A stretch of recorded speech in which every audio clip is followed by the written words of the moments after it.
yang mengasihi. Lalu dia berkata kepadaku, "Wahai penolong agung, tak seorang pun dari ahli maksiat yang jauh dariku, dan tak seorang pun dari ahli ketaatan yang dekat dariku."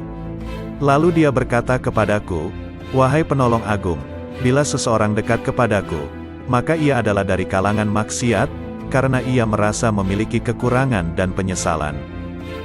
Lalu dia berkata kepadaku, "Wahai penolong agung, merasa memiliki kekurangan merupakan sumber cahaya, dan mengagumi cahaya diri sendiri merupakan sumber kegelapan." Lalu dia berkata kepadaku, "Wahai penolong agung, ahli maksiat akan tertutupi oleh kemaksiatannya, dan ahli taat akan tertutupi oleh ketaatannya. Dan aku memiliki hamba-hamba selain mereka, yang tidak ditimpa kesedihan maksiat dan keresahan ketaatan." Lalu dia berkata kepadaku, "Wahai penolong agung, sampaikan kabar gembira kepada para pendosa tentang adanya keutamaan dan kemurahan, dan sampaikan berita kepada para pengagum diri sendiri tentang adanya keadilan dan pembalasan." Lalu dia berkata kepadaku, "Wahai penolong agung, ahli ketaatan selalu mengingat kenikmatan, dan ahli maksiat selalu mengingat yang Maha Pengasih." Lalu dia berkata kepadaku, "Wahai penolong agung, aku dekat dengan pelaku maksiat setelah ia berhenti dari kemaksiatannya, dan aku jauh dari orang yang taat setelah ia berhenti dari ketaatannya." Lalu dia berkata kepadaku, "Wahai penolong agung, aku menciptakan orang awam namun mereka tidak mampu memandang cahaya kebesaranku, maka aku meletakkan tirai kegelapan di antara diriku dan mereka. Dan aku menciptakan orang-orang khusus namun mereka tidak mampu mendekatiku dan mereka sebagai tirai penghalang." Lalu dia berkata kepadaku, "Wahai penolong agung, katakan kepada para sahabatmu, siapa di antara mereka yang ingin sampai kepadaku, maka ia harus keluar dari segala sesuatu selain aku." Lalu dia berkata kepadaku, "Wahai penolong agung, keluarlah dari batas dunia, maka engkau akan sampai ke akhirat. Dan keluarlah dari batas akhirat, maka engkau akan sampai kepadaku." Lalu dia berkata kepadaku, "Wahai penolong agung, keluarlah engkau dari raga dan jiwamu, lalu keluarlah dari hati dan ruhmu, lalu keluarlah dari hukum dan perintah, maka engkau akan sampai kepadaku." Maka aku bertanya, "Wahai Tuhanku, salat seperti apa yang paling dekat denganmu?" Dia berkata, "Salat yang di dalamnya tiada apapun kecuali aku, dan orang yang melakukannya lenyap dari salatnya dan tenggelam karenanya." Lalu aku berkata, "Wahai Tuhanku, puasa seperti apa yang paling utama di sisimu?" Dia berkata, "Puasa yang di dalamnya tiada apapun selain aku, dan orang yang melakukannya lenyap darinya." Lalu aku berkata, "Wahai Tuhanku, amal apa yang paling utama di sisimu?" Dia berkata, "Amal yang di dalamnya tiada apapun selain aku, baik itu surga ataupun neraka, dan pelakunya lenyap darinya." Lalu aku berkata, "Wahai Tuhanku, tangisan seperti apa yang paling utama di sisimu?" Dia berkata, "Tangisan orang-orang yang tertawa." Lalu aku berkata, "Wahai Tuhanku, tertawa seperti apa yang paling utama di sisimu?" Dia berkata, "Tertawanya orang-orang yang menangis karena bertobat." Lalu aku berkata, "Wahai Tuhanku, tobat seperti apa yang paling utama di sisimu?" Dia menjawab, "Tobatnya orang-orang yang suci." Lalu aku bertanya, "Wahai Tuhanku, kesucian seperti apa yang paling utama di sisimu?" Dia menjawab, "Kesucian orang-orang yang bertobat." Lalu dia berkata kepadaku, "Wahai penolong agung, pencari ilmu di mataku tidak mempunyai jalan kecuali setelah ia mengakui kebodohannya, karena jika ia tidak melepaskan ilmu yang ada padanya, ia akan menjadi setan." Berkatalah sang penolong agung, "Aku bertemu Tuhanku subhanahu wa ta'ala dan aku bertanya kepadanya, 'Wahai Tuhan, apa makna kerinduan?' Dia menjawab, 'Wahai penolong agung, engkau mesti merindukanku dan mengosongkan hatimu dari selain aku.' Lalu dia berkata kepadaku, 'Wahai penolong agung, jika engkau mengerti bentuk kerinduan maka engkau harus lenyap dari kerinduan, karena ia merupakan penghalang antara si perindu dan yang dirindukan.' Lalu dia berkata kepadaku, 'Wahai penolong agung, bila engkau berniat melakukan tobat, maka pertama kali engkau harus bertobat dari nafsu, lalu mengeluarkan pikiran dan perasaan buruk dari hati dengan mengusir kegelisahan dosa, maka engkau akan sampai kepadaku. Dan hendaknya engkau bersabar, karena bila tidak bersabar berarti engkau hanya bermain-main belaka. Lalu dia berkata kepadaku, wahai penolong agung, bila engkau ingin memasuki wilayahku, maka hendaknya engkau tidak berpaling kepada alam mulk, alam malakut, maupun alam jabarut. Karena alam mulk adalah setannya orang berilmu, dan malakut adalah setannya ahli makrifat, dan jabarut adalah setannya orang yang sadar. Siapa yang puas dengan salah satu dari ketiganya, maka ia akan terusir dari sisiku. Dan dia berkata kepadaku, wahai penolong agung, perjuangan spiritual adalah salah satu lautan di samudera penyaksian dan telah dipilih oleh orang-orang yang sadar. Barang siapa hendak masuk ke samudera musyahadah, maka ia harus memilih mujahadah, karena mujahadah merupakan benih dari musyahadah dan musyahadah tanpa mujahadah adalah mustahil. Barang siapa telah memilih mujahadah, maka ia akan mengalami musyahadah, dikehendaki atau tidak dikehendaki. Dan dia berkata kepadaku, wahai penolong agung, para pencari jalan spiritual tidak dapat berjalan tanpa mujahadah, sebagaimana mereka tak dapat melakukannya tanpa aku. Dan dia berkata kepadaku, wahai penolong agung, sesungguhnya hamba yang paling kucintai adalah hamba yang mempunyai ayah dan anak tetapi hatinya kosong dari keduanya. Jika ayahnya meninggal, ia tidak sedih karenanya, dan jika anaknya pun meninggal, ia pun tidak gundah karenanya. Jika seorang hamba telah mencapai tingkat seperti ini, maka di sisiku tanpa ayah dan tanpa anak, dan tak ada bandingan baginya. Dan dia berkata kepadaku, wahai penolong agung, siapa yang tidak merasakan lenyapnya seorang ayah karena kecintaan kepadaku dan lenyapnya seorang anak karena kecintaan kepadaku, maka ia tak akan merasakan lezatnya kesendirian dan ketunggalan. Dia juga berkata kepadaku, wahai penolong agung, bila engkau ingin memandangku di setiap tempat, maka engkau harus memilih hati resah yang kosong dari selain aku. Lalu aku bertanya, Tuhanku, apa ilmunya ilmu itu? Dia menjawab, ilmunya ilmu adalah ketidaktahuan akan ilmu.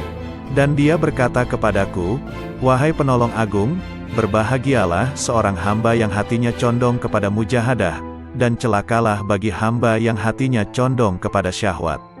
Lalu aku bertanya kepada Tuhanku subhanahu wa ta'ala tentang Miraj.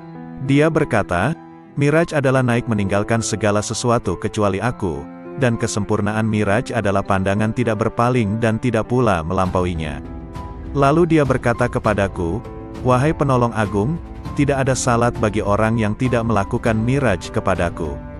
Lalu dia berkata kepadaku, wahai penolong agung, orang yang kehilangan salatnya adalah orang yang tidak miraj kepadaku.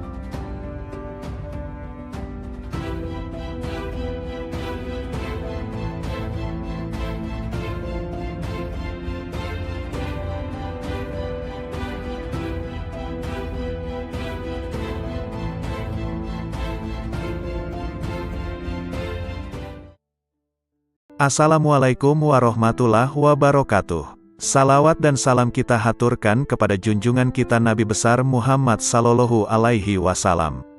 Allahumma sholli ala Muhammad. Kali ini akan dibacakan 4 kisah dialog Syekh Abdul Qadir Al-Jailani. Kisah ini diambil dari berbagai sumber kemudian dihimpun menjadi satu judul yakni 4 kisah dialog Syekh Abdul Qadir Al-Jailani yang menggetarkan hati. Berikut kisahnya. 1. Dialog dengan Malaikat Maut. Dalam ceramah di akhir bulan Rajab 546 Hijriyah di Madrasah, Syekh Abdul Qadir Jailani menuturkan, Imam Junaid Al-Baghdadi rahimahullah seringkali mengatakan, apa yang dapat ku perbuat terhadap diriku? Aku ini hanya seorang hamba dan milik majikanku. Dia telah menyerahkan dirinya kepada Allah, tidak memiliki pilihan lain selain terhadapnya dan tidak mengusiknya. Junaid telah rela dengan apapun yang ditakdirkan kepadanya. Hatinya telah menjadi baik dan nafsunya telah tenang.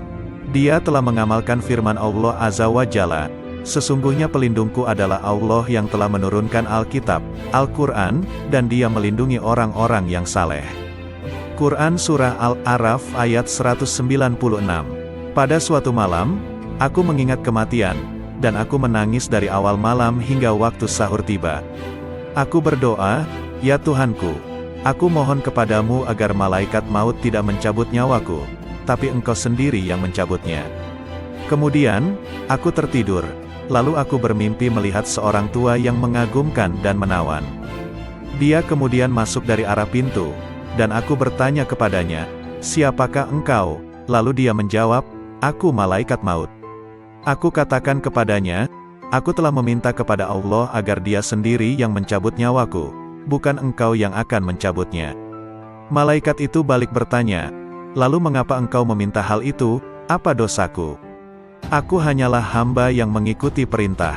Aku diperintahkan bersikap lemah lembut terhadap suatu kaum dan bersikap kasar kepada kaum yang lainnya." Kemudian, dia memelukku dan menangis, maka aku pun menangis bersamanya. Ahmad bin Hanbal rahimahullah berkata, betapa banyak hati yang terbakar oleh kecintaan kepada dunia, padahal di dadanya ada Al-Quran. Sementara, banyak orang saleh yang selalu bangun malam mendirikan salat malam, beramar makruf nahi munkar. Tangan mereka itu terbelenggu oleh sikap wara, sehingga meninggalkan dunia, dan keinginan mereka mencari Tuhan mereka begitu kuat. Maka, infakkan harta kalian kepada mereka itu. Sebab, di kemudian hari mereka itu akan mendapatkan kekuasaan di sisi Allah Azza wa Jalla. Dikutip dari kitab Fath-Rabbani. 2.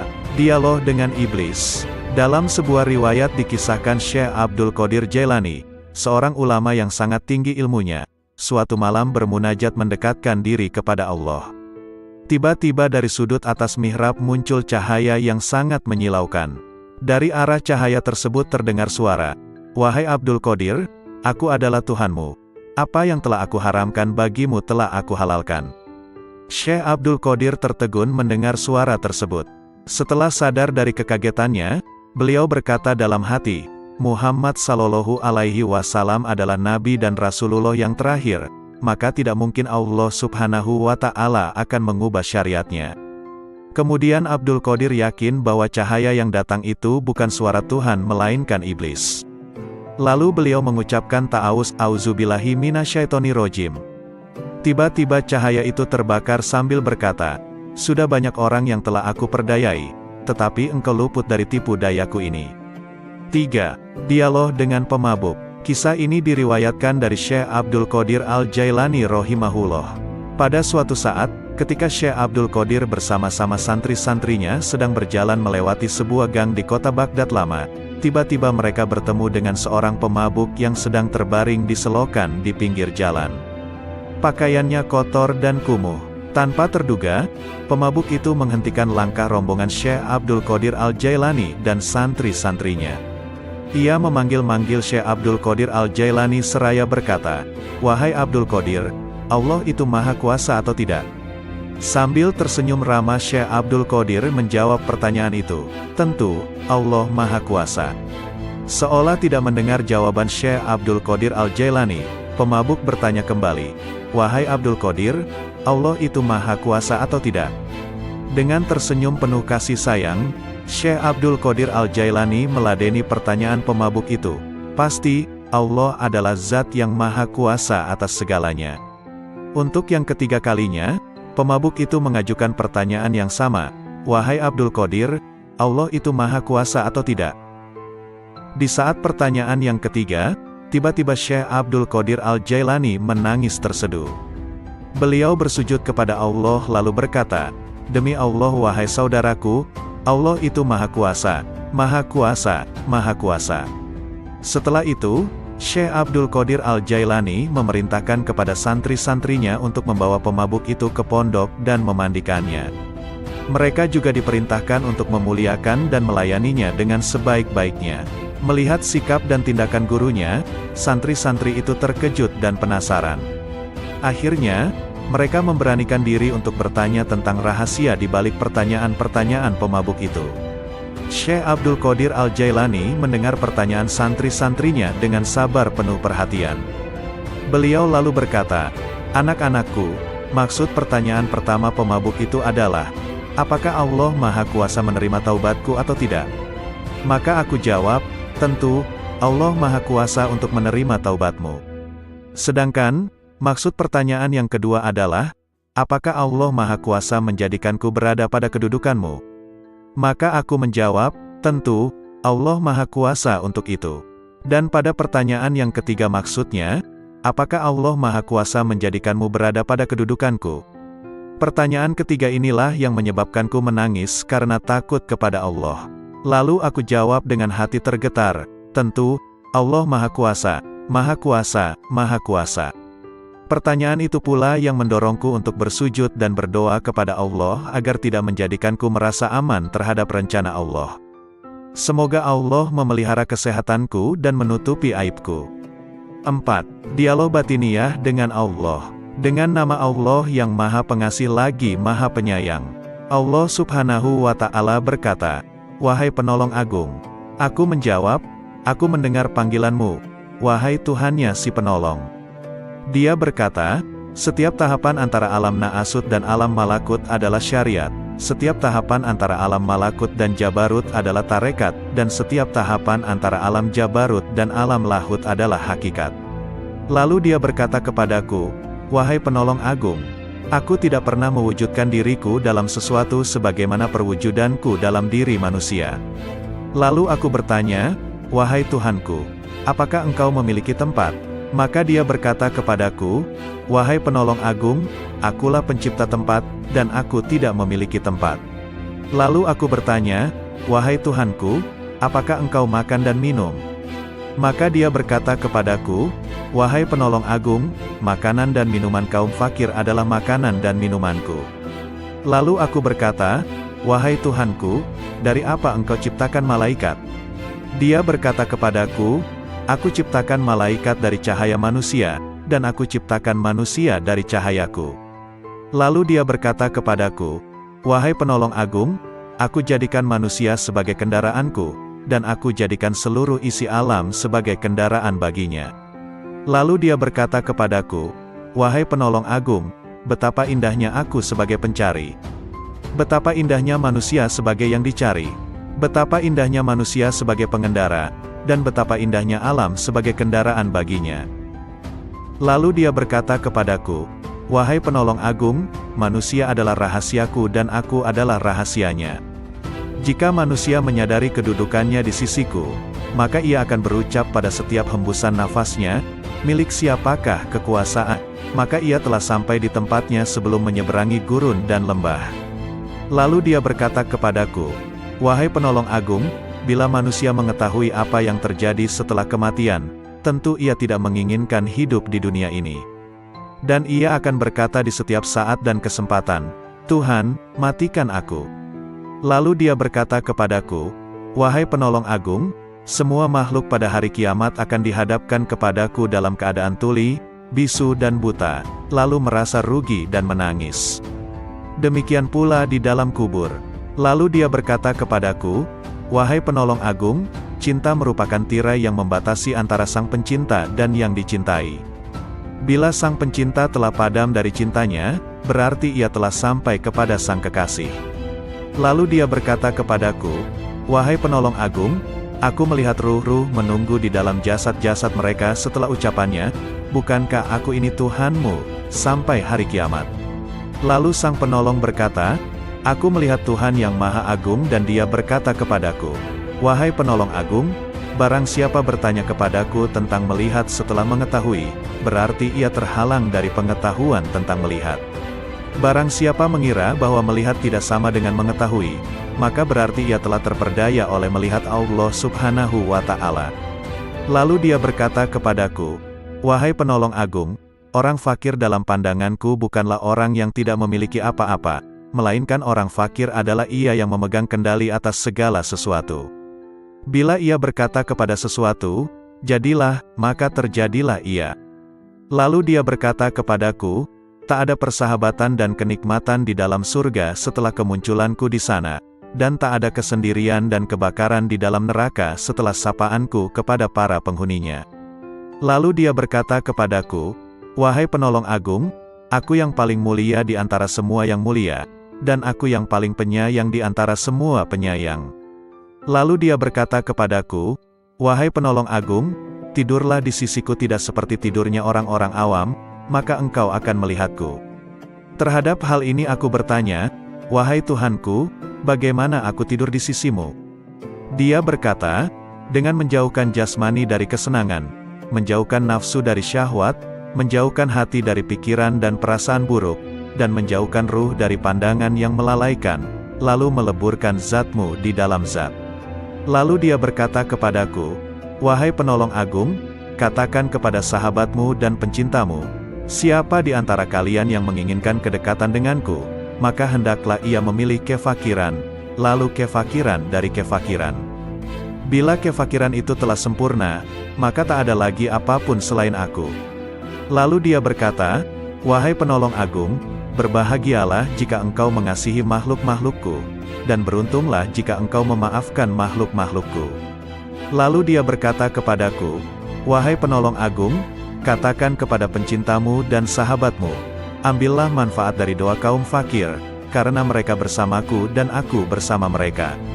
Lalu dia berkata kepadaku, "Wahai penolong agung, aku bersama segala sesuatu, tempat tinggalnya, pengawasnya, dan kepadaku tempat kembalinya." Lalu dia berkata kepadaku, "Wahai penolong agung, jangan peduli pada surga dan apa yang ada di sana, maka engkau akan melihat aku tanpa perantara. Dan jangan peduli pada neraka serta apa yang ada di sana, maka engkau akan melihat aku tanpa perantara." Lalu dia berkata kepadaku, "Wahai penolong agung, para penghuni surga disibukkan oleh surga, dan para penghuni neraka disibukkan olehku." Lalu dia berkata kepadaku, "Wahai penolong agung, sebagian penghuni surga berlindung dari kenikmatan, sebagaimana penghuni neraka berlindung dari jilatan api." Lalu dia berkata kepadaku, "Wahai penolong agung, barang siapa disibukkan dengan selain aku, maka temannya adalah sabuk pada hari kiamat." Lalu dia berkata kepadaku, "Wahai penolong agung, orang-orang yang dekat mencari pertolongan dari kedekatan, sebagaimana orang-orang yang jauh mencari pertolongan dari kejauhan." Lalu dia berkata kepadaku, "Wahai penolong agung, sesungguhnya aku memiliki hamba-hamba yang bukan nabi maupun rasul, yang kedudukan mereka tidak diketahui oleh siapapun dari penghuni dunia maupun penghuni akhirat, dari penghuni surga ataupun neraka, tidak juga malaikat Malik ataupun Ridwan, dan aku tidak menjadikan mereka untuk surga maupun untuk neraka, tidak untuk pahala ataupun siksa, tidak untuk bidadari, istana maupun pelayan-pelayan mudanya. Maka beruntunglah orang yang mempercayai mereka meski belum mengenal mereka." Lalu dia berkata kepadaku, "Wahai penolong agung, engkau adalah salah satu dari mereka.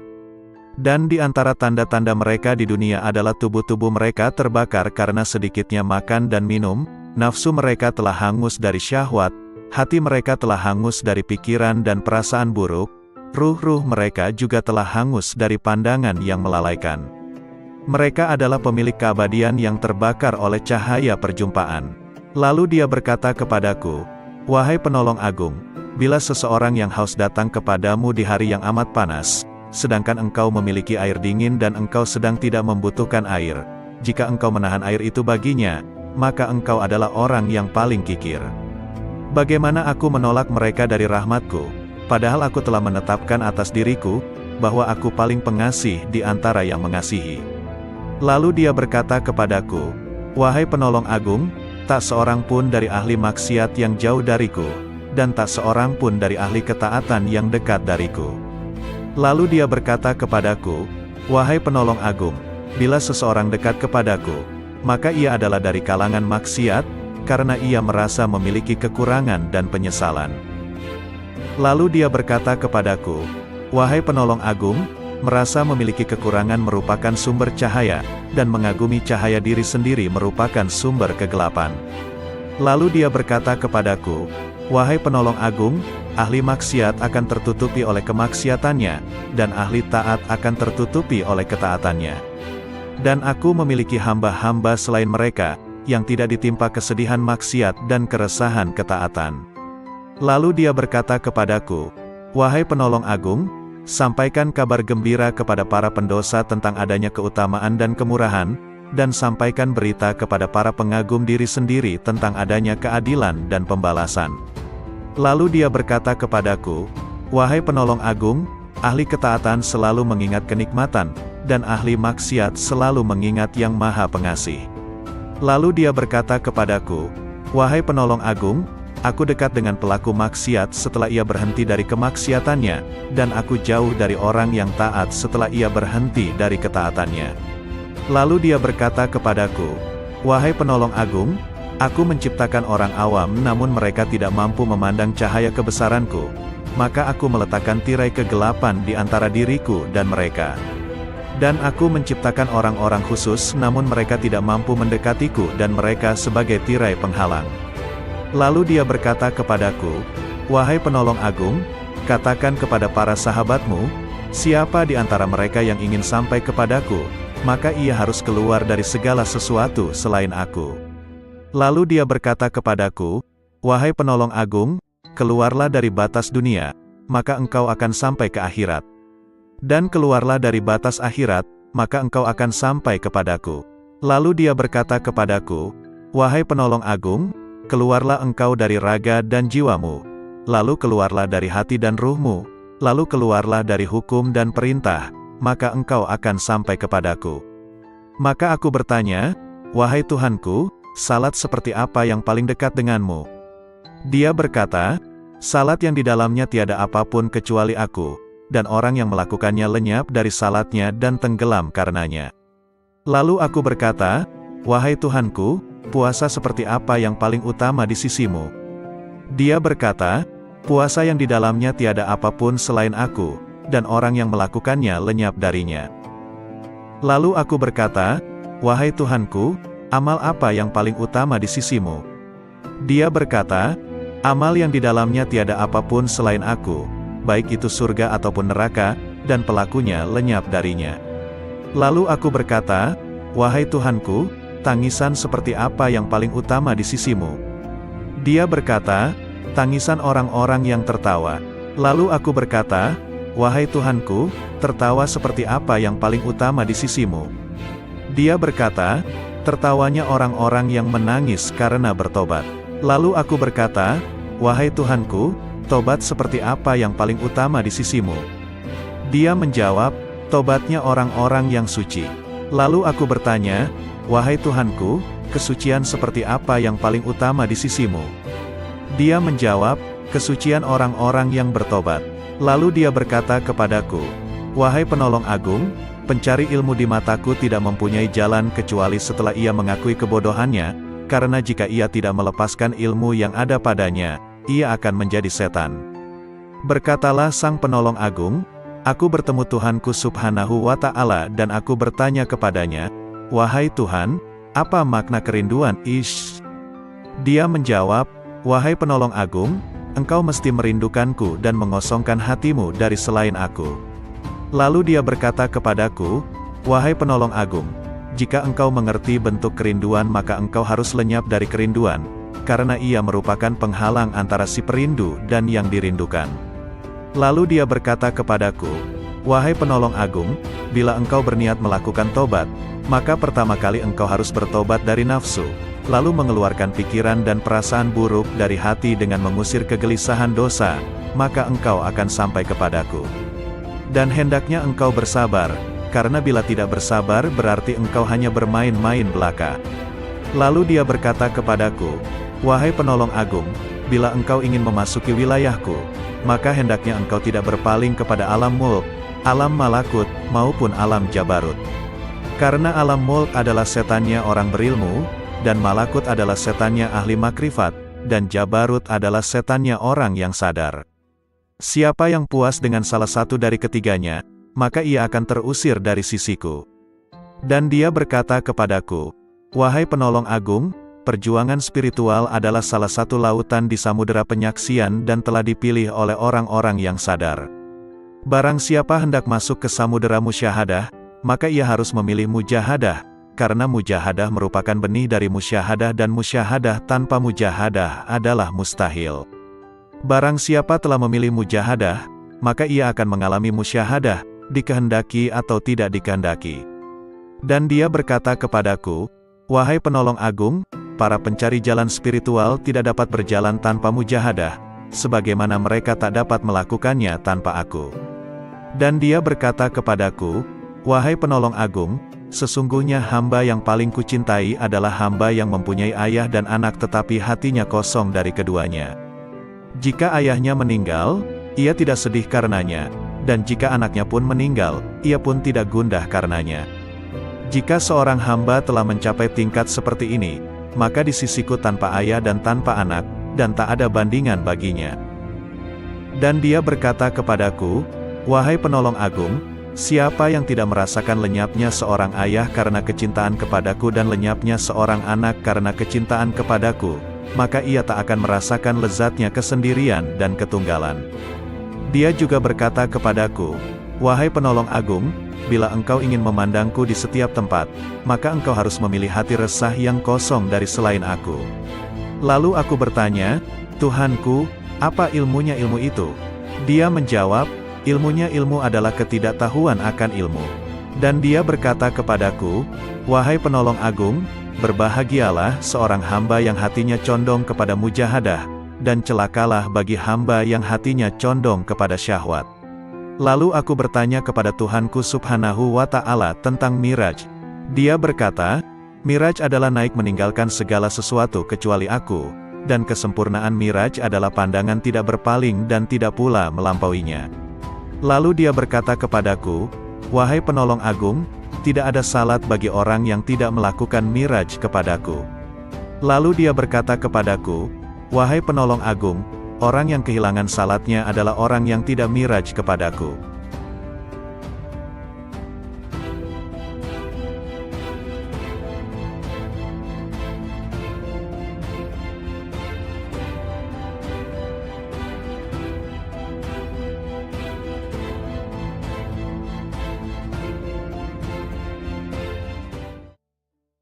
Assalamualaikum warahmatullahi wabarakatuh. Salawat dan salam kita haturkan kepada junjungan kita Nabi besar Muhammad sallallahu alaihi wasallam.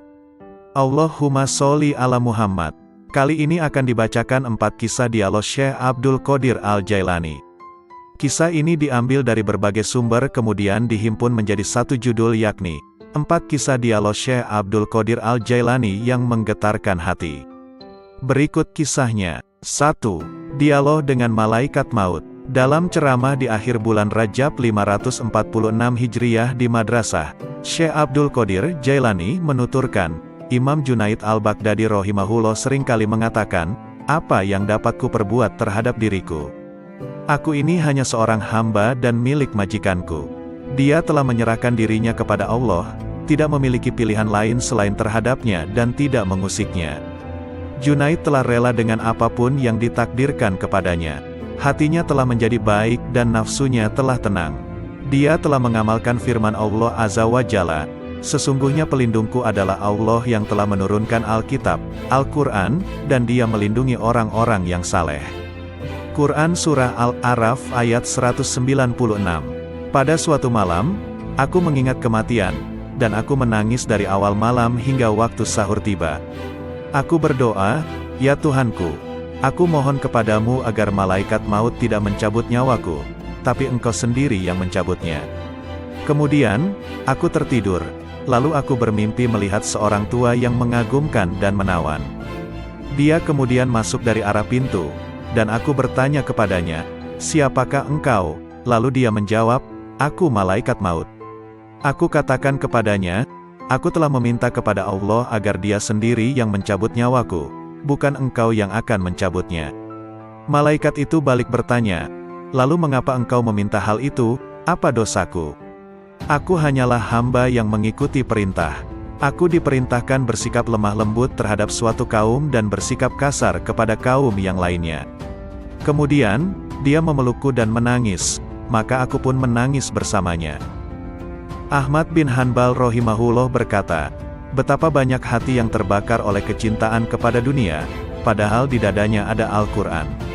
Sementara, banyak orang saleh yang selalu bangun malam mendirikan salat malam, beramar makruf nahi munkar. Tangan mereka itu terbelenggu oleh sikap wara, sehingga meninggalkan dunia, dan keinginan mereka mencari Tuhan mereka begitu kuat. Maka, infakkan harta kalian kepada mereka itu. Sebab, di kemudian hari mereka itu akan mendapatkan kekuasaan di sisi Allah Azza wa Jalla. Dikutip dari kitab Fath Rabbani. 2. Dialog dengan Iblis. Dalam sebuah riwayat dikisahkan Syekh Abdul Qadir Jailani, seorang ulama yang sangat tinggi ilmunya, suatu malam bermunajat mendekatkan diri kepada Allah. Tiba-tiba dari sudut atas mihrab muncul cahaya yang sangat menyilaukan. Dari arah cahaya tersebut terdengar suara, "Wahai Abdul Qadir, aku adalah Tuhanmu. Apa yang telah aku haramkan bagimu telah aku halalkan." Syekh Abdul Qadir tertegun mendengar suara tersebut. Setelah sadar dari kekagetannya, beliau berkata dalam hati, Muhammad Sallallahu Alaihi Wasallam adalah Nabi dan Rasulullah yang terakhir, maka tidak mungkin Allah Subhanahu wa Ta'ala akan mengubah syariatnya.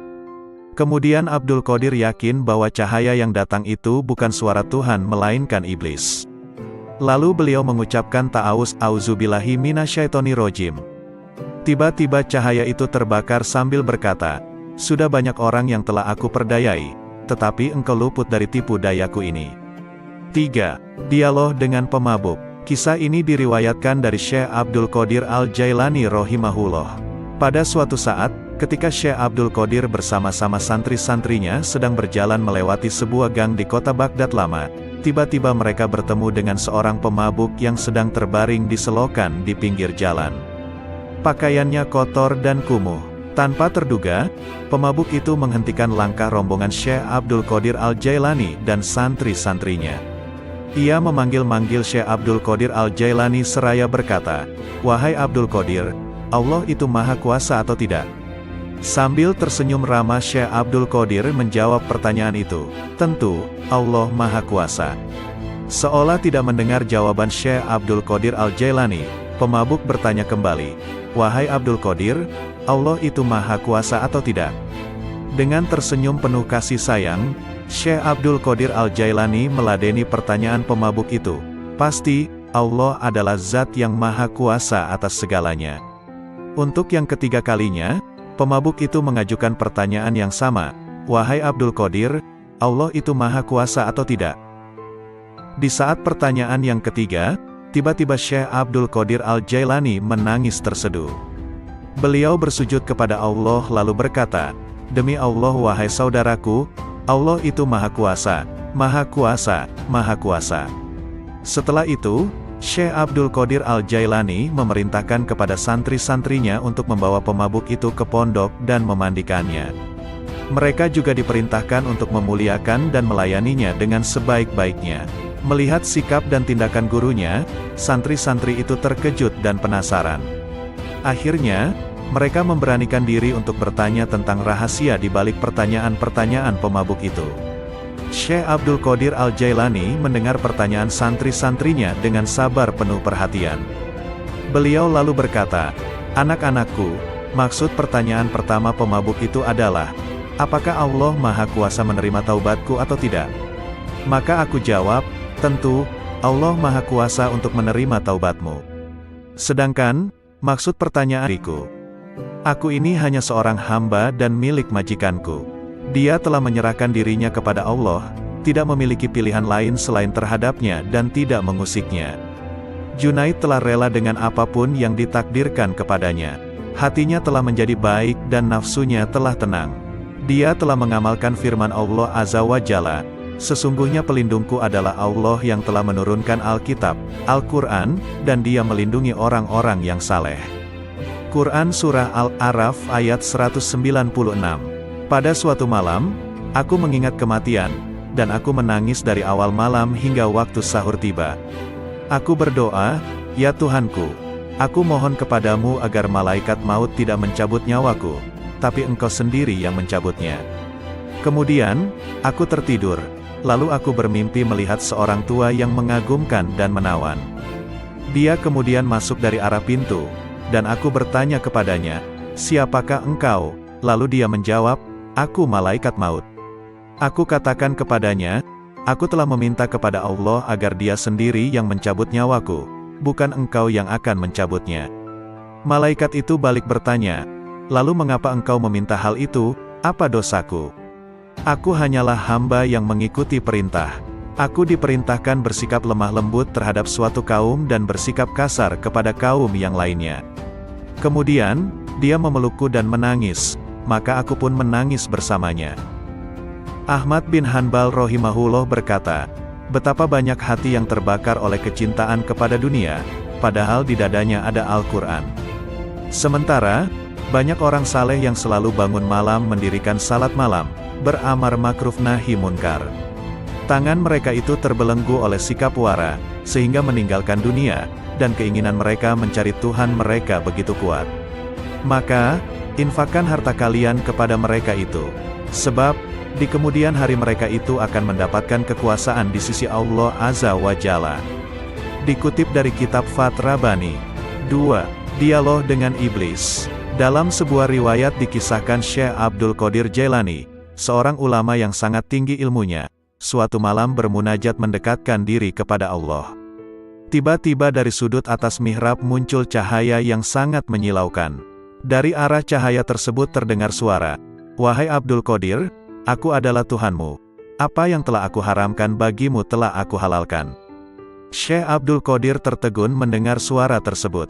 Setelah sadar dari kekagetannya, beliau berkata dalam hati, Muhammad Sallallahu Alaihi Wasallam adalah Nabi dan Rasulullah yang terakhir, maka tidak mungkin Allah Subhanahu wa Ta'ala akan mengubah syariatnya.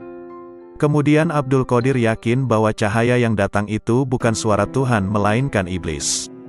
Lalu beliau mengucapkan ta'awuz, auzubillahi minasyaitonirrajim. Tiba-tiba cahaya itu terbakar sambil berkata, sudah banyak orang yang telah aku perdayai, tetapi engkau luput dari tipu dayaku ini.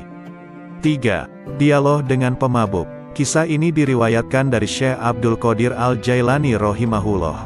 Pada suatu saat, ketika Syekh Abdul Qadir bersama-sama santri-santrinya sedang berjalan melewati sebuah gang di kota Baghdad lama, tiba-tiba mereka bertemu dengan seorang pemabuk yang sedang terbaring di selokan di pinggir jalan. Pakaiannya kotor dan kumuh. Tanpa terduga, pemabuk itu menghentikan langkah rombongan Syekh Abdul Qadir Al-Jailani dan santri-santrinya. Ia memanggil-manggil Syekh Abdul Qadir Al-Jailani seraya berkata, "Wahai Abdul Qadir, Allah itu maha kuasa atau tidak?"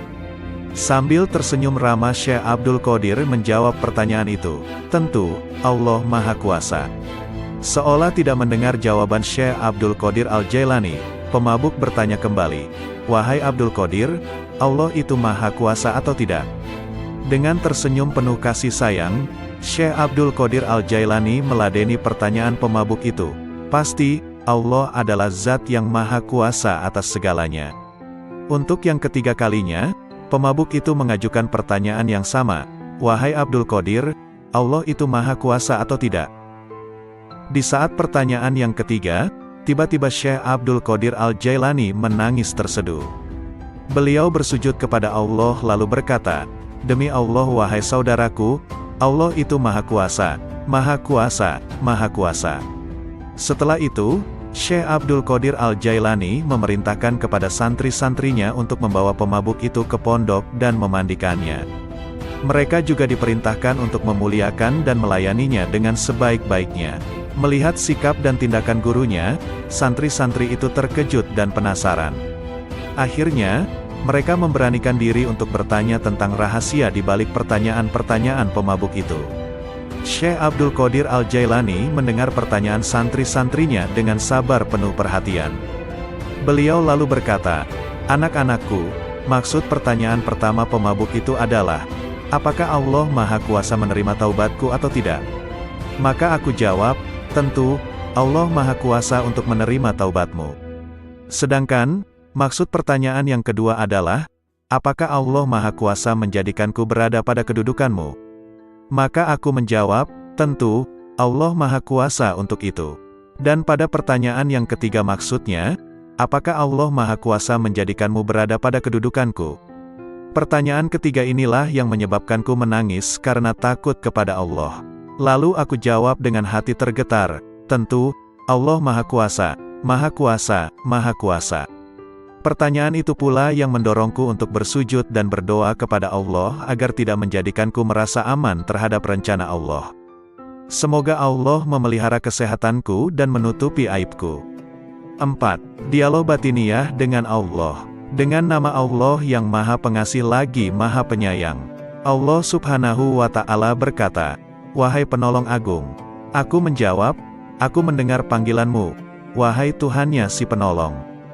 Dia berkata, setiap tahapan antara alam Naasut dan alam Malakut adalah syariat, setiap tahapan antara alam Malakut dan Jabarut adalah tarekat, dan setiap tahapan antara alam Jabarut dan alam Lahut adalah hakikat. Lalu dia berkata kepadaku, wahai penolong agung, aku tidak pernah mewujudkan diriku dalam sesuatu sebagaimana perwujudanku dalam diri manusia. Lalu aku bertanya, wahai Tuhanku, apakah engkau memiliki tempat? Maka dia berkata kepadaku, wahai penolong agung, akulah pencipta tempat, dan aku tidak memiliki tempat. Lalu aku bertanya, wahai Tuhanku, apakah engkau makan dan minum? Maka dia berkata kepadaku, wahai penolong agung, makanan dan minuman kaum fakir adalah makanan dan minumanku. Lalu aku berkata, wahai Tuhanku, dari apa engkau ciptakan malaikat? Dia berkata kepadaku, aku ciptakan malaikat dari cahaya manusia, dan aku ciptakan manusia dari cahayaku. Lalu dia berkata kepadaku, wahai penolong agung, aku jadikan manusia sebagai kendaraanku, dan aku jadikan seluruh isi alam sebagai kendaraan baginya. Lalu dia berkata kepadaku, wahai penolong agung, betapa indahnya aku sebagai pencari. Betapa indahnya manusia sebagai yang dicari. Betapa indahnya manusia sebagai pengendara, dan betapa indahnya alam sebagai kendaraan baginya. Lalu dia berkata kepadaku, wahai penolong agung, manusia adalah rahasiaku dan aku adalah rahasianya. Jika manusia menyadari kedudukannya di sisiku, maka ia akan berucap pada setiap hembusan nafasnya, milik siapakah kekuasaan pada hari ini? Lalu dia berkata kepadaku, wahai penolong agung, tidaklah manusia makan sesuatu, atau minum sesuatu, dan tidaklah ia berdiri atau duduk, berbicara atau diam. Tidak pula ia melakukan suatu perbuatan, menuju sesuatu atau menjauhi sesuatu, kecuali aku ada di situ, bersemayam dalam dirinya dan menggerakkannya. Lalu dia berkata kepadaku, wahai penolong agung, tubuh manusia, jiwanya, hatinya, ruhnya, pendengarannya, penglihatannya, tangannya, kakinya, dan lidahnya, semua itu aku persembahkan kepadanya oleh diriku, untuk diriku. Dia tak lain adalah aku, dan aku bukanlah selain dia. Lalu dia berkata kepadaku, wahai penolong agung, jika engkau melihat seseorang terbakar oleh api kefakiran dan hancur karena banyaknya kebutuhan, maka dekatilah ia, karena tidak ada penghalang antara diriku dan dirinya. Lalu dia berkata kepadaku, wahai penolong agung, janganlah engkau makan sesuatu atau minum sesuatu dan janganlah engkau tidur, kecuali dengan kehadiran hati yang sadar dan mata yang awas. Lalu dia berkata kepadaku, wahai penolong agung, barang siapa terhalang dari perjalananku di dalam batin, maka ia akan diuji dengan perjalanan lahir, dan ia tidak akan semakin dekat dariku melainkan justru semakin menjauh dalam perjalanan batin. Lalu dia berkata kepadaku, wahai penolong agung, kemanunggalan ruhani merupakan keadaan yang tak dapat diungkapkan dengan kata-kata. Siapa yang percaya dengannya sebelum mengalaminya sendiri, maka ia telah kafir.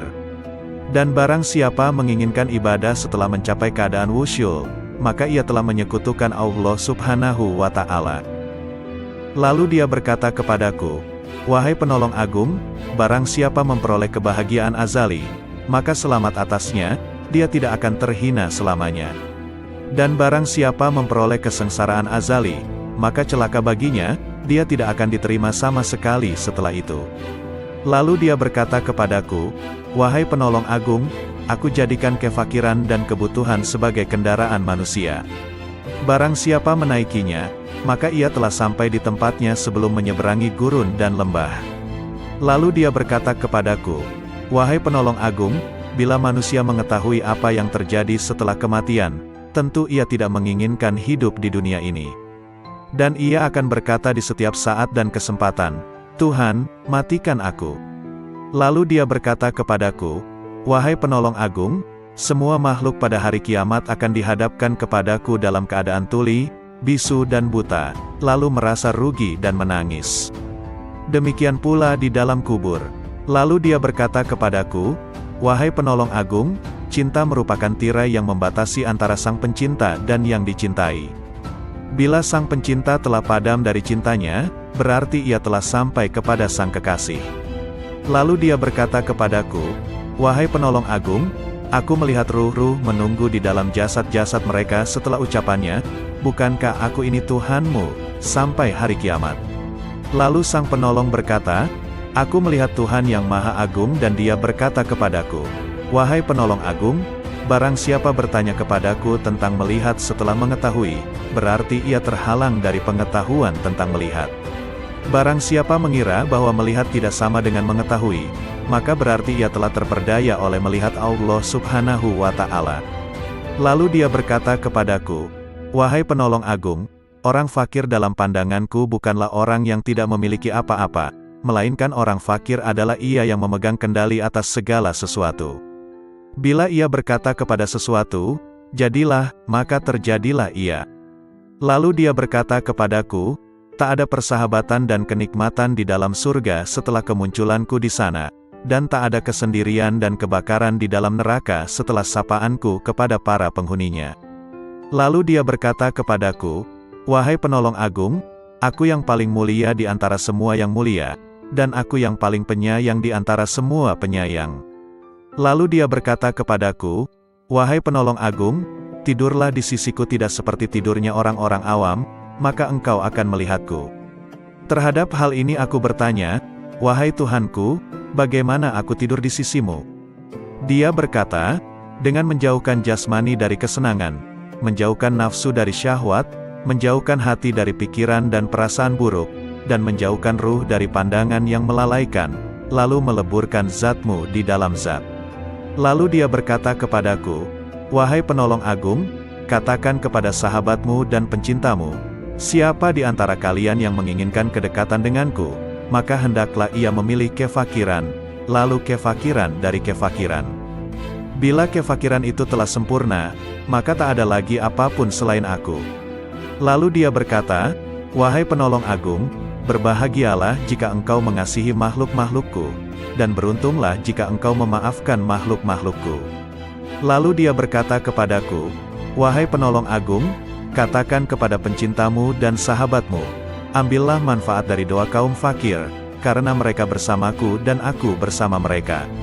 Lalu dia berkata kepadaku, "Wahai penolong agung, aku bersama segala sesuatu, tempat tinggalnya, pengawasnya, dan kepadaku tempat kembalinya."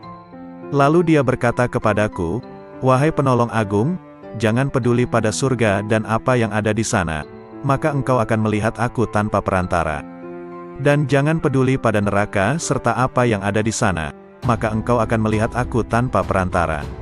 Lalu dia berkata kepadaku, "Wahai penolong agung, para penghuni surga disibukkan oleh surga, dan para penghuni neraka disibukkan olehku." Lalu dia berkata kepadaku, "Wahai penolong agung, sebagian penghuni surga berlindung dari kenikmatan, sebagaimana penghuni neraka berlindung dari jilatan api." Lalu dia berkata kepadaku, "Wahai penolong agung, barang siapa disibukkan dengan selain aku, maka temannya adalah sabuk pada hari kiamat." Lalu dia berkata kepadaku, "Wahai penolong agung, orang-orang yang dekat mencari pertolongan dari kedekatan, sebagaimana orang-orang yang jauh mencari pertolongan dari kejauhan." Lalu dia berkata kepadaku, "Wahai penolong agung, sesungguhnya aku memiliki hamba-hamba yang bukan nabi maupun rasul, yang kedudukan mereka tidak diketahui oleh siapapun dari penghuni dunia maupun penghuni akhirat, dari penghuni surga ataupun neraka, tidak juga malaikat Malik ataupun Ridwan, dan aku tidak menjadikan mereka untuk surga maupun untuk neraka, tidak untuk pahala ataupun siksa, tidak untuk bidadari, istana maupun pelayan-pelayan mudanya. Maka beruntunglah orang yang mempercayai mereka meski belum mengenal mereka." Lalu dia berkata kepadaku, "Wahai penolong agung, engkau adalah salah satu dari mereka. Dan di antara tanda-tanda mereka di dunia adalah tubuh-tubuh mereka terbakar karena sedikitnya makan dan minum, nafsu mereka telah hangus dari syahwat, hati mereka telah hangus dari pikiran dan perasaan buruk, ruh-ruh mereka juga telah hangus dari pandangan yang melalaikan. Mereka adalah pemilik keabadian yang terbakar oleh cahaya perjumpaan." Lalu dia berkata kepadaku, "Wahai penolong agung, bila seseorang yang haus datang kepadamu di hari yang amat panas, sedangkan engkau memiliki air dingin dan engkau sedang tidak membutuhkan air, jika engkau menahan air itu baginya, maka engkau adalah orang yang paling kikir. Bagaimana aku menolak mereka dari rahmatku, padahal aku telah menetapkan atas diriku, bahwa aku paling pengasih di antara yang mengasihi. Lalu dia berkata kepadaku, wahai penolong agung, tak seorang pun dari ahli maksiat yang jauh dariku, dan tak seorang pun dari ahli ketaatan yang dekat dariku. Lalu dia berkata kepadaku, wahai penolong agung, bila seseorang dekat kepadaku, maka ia adalah dari kalangan maksiat, karena ia merasa memiliki kekurangan dan penyesalan. Lalu dia berkata kepadaku, wahai penolong agung, merasa memiliki kekurangan merupakan sumber cahaya, dan mengagumi cahaya diri sendiri merupakan sumber kegelapan. Lalu dia berkata kepadaku, wahai penolong agung, ahli maksiat akan tertutupi oleh kemaksiatannya, dan ahli taat akan tertutupi oleh ketaatannya. Dan aku memiliki hamba-hamba selain mereka, yang tidak ditimpa kesedihan maksiat dan keresahan ketaatan. Lalu dia berkata kepadaku, wahai penolong agung, sampaikan kabar gembira kepada para pendosa tentang adanya keutamaan dan kemurahan, dan sampaikan berita kepada para pengagum diri sendiri tentang adanya keadilan dan pembalasan. Lalu dia berkata kepadaku, wahai penolong agung, ahli ketaatan selalu mengingat kenikmatan, dan ahli maksiat selalu mengingat yang maha pengasih. Lalu dia berkata kepadaku, wahai penolong agung, aku dekat dengan pelaku maksiat setelah ia berhenti dari kemaksiatannya, dan aku jauh dari orang yang taat setelah ia berhenti dari ketaatannya. Lalu dia berkata kepadaku, wahai penolong agung, aku menciptakan orang awam namun mereka tidak mampu memandang cahaya kebesaranku, maka aku meletakkan tirai kegelapan di antara diriku dan mereka. Dan aku menciptakan orang-orang khusus namun mereka tidak mampu mendekatiku dan mereka sebagai tirai penghalang. Lalu dia berkata kepadaku, wahai penolong agung, katakan kepada para sahabatmu, siapa di antara mereka yang ingin sampai kepadaku, maka ia harus keluar dari segala sesuatu selain aku. Lalu dia berkata kepadaku, wahai penolong agung, keluarlah dari batas dunia, maka engkau akan sampai ke akhirat. Dan keluarlah dari batas akhirat, maka engkau akan sampai kepadaku. Lalu dia berkata kepadaku, wahai penolong agung, keluarlah engkau dari raga dan jiwamu, lalu keluarlah dari hati dan ruhmu, lalu keluarlah dari hukum dan perintah, maka engkau akan sampai kepadaku. Maka aku bertanya, wahai Tuhanku, salat seperti apa yang paling dekat denganmu? Dia berkata, salat yang di dalamnya tiada apapun kecuali aku, dan orang yang melakukannya lenyap dari salatnya dan tenggelam karenanya. Lalu aku berkata, wahai Tuhanku, puasa seperti apa yang paling utama di sisimu? Dia berkata, puasa yang di dalamnya tiada apapun selain aku, dan orang yang melakukannya lenyap darinya. Lalu aku berkata, wahai Tuhanku, amal apa yang paling utama di sisimu? Dia berkata, amal yang di dalamnya tiada apapun selain aku, baik itu surga ataupun neraka, dan pelakunya lenyap darinya.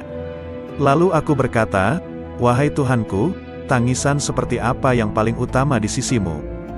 Dia berkata, tangisan orang-orang yang tertawa. Lalu aku berkata, wahai Tuhanku, tertawa seperti apa yang paling utama di sisimu? Dia berkata, tertawanya orang-orang yang menangis karena bertobat.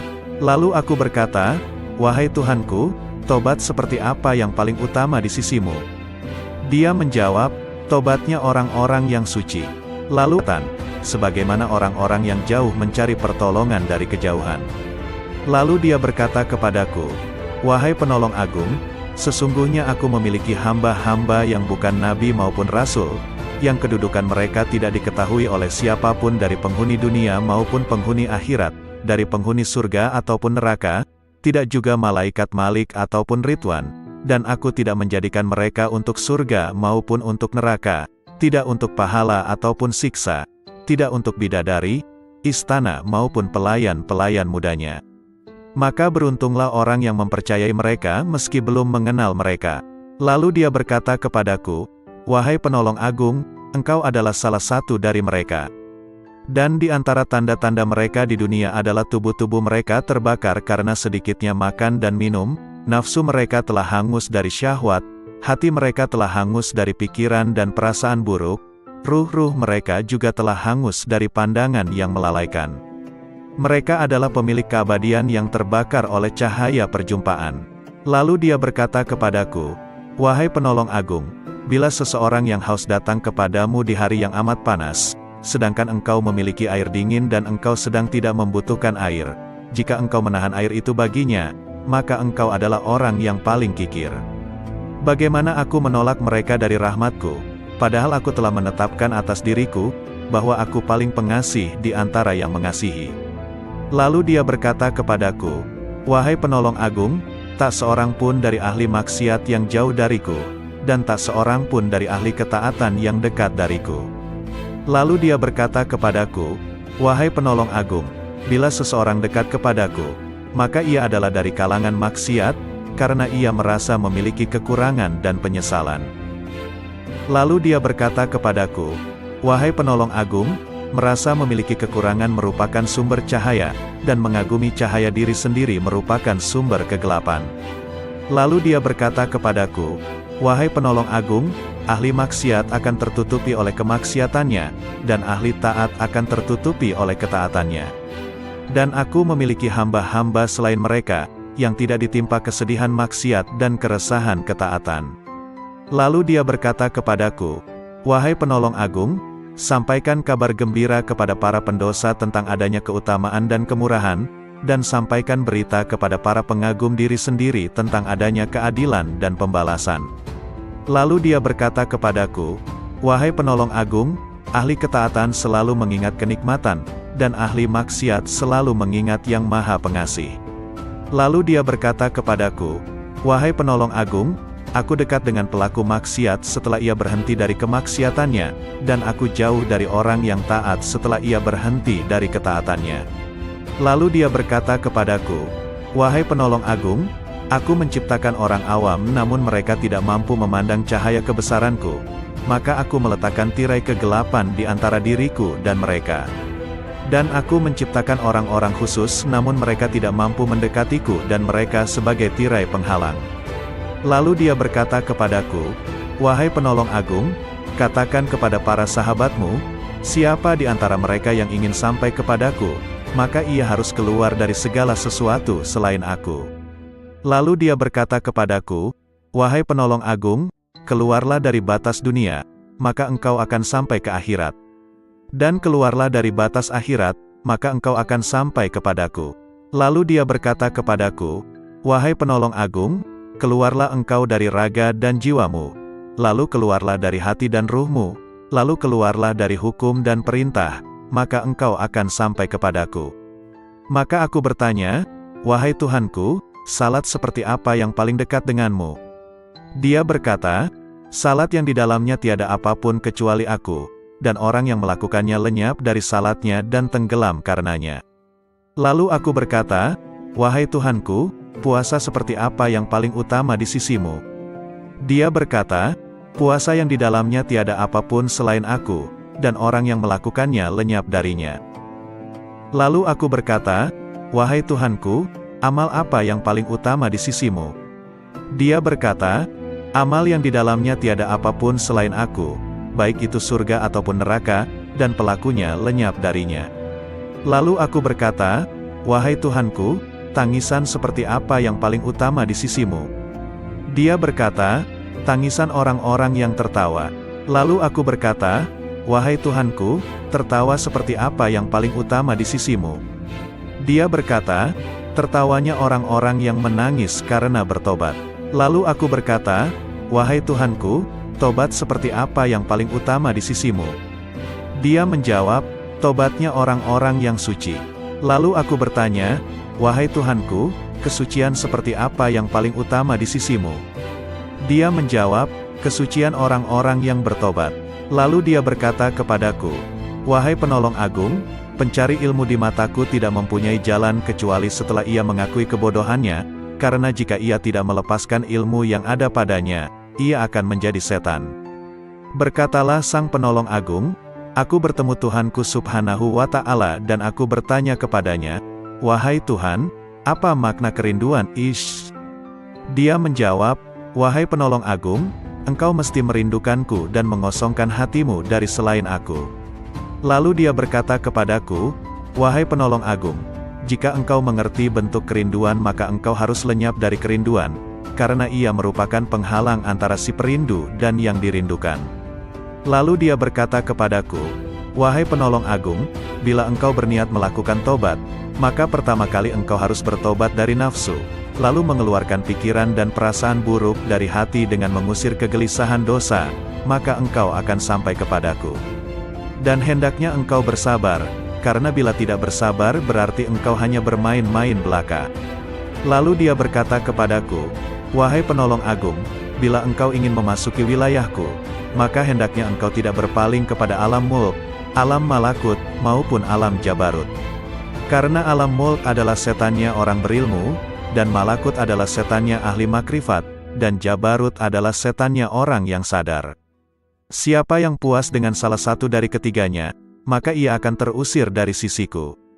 Dan dia berkata kepadaku, wahai penolong agung, perjuangan spiritual adalah salah satu lautan di samudera penyaksian dan telah dipilih oleh orang-orang yang sadar.